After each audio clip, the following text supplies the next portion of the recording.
እውነት እውነት የምነግራችሁ የትኛውንም ማይበል የምታሻግረን ኪዳነ ምሕረት ናት። ድነትን የምትሹ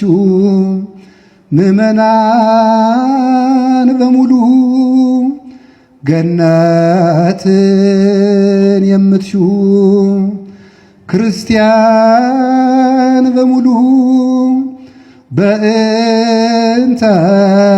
ማርያም መሐረነ በሉ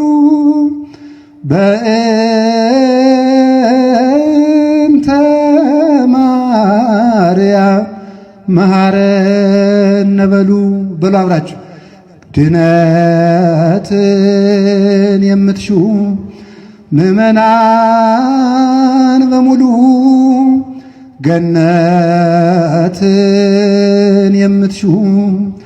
ክርስቲያን በሙሉ በእንተ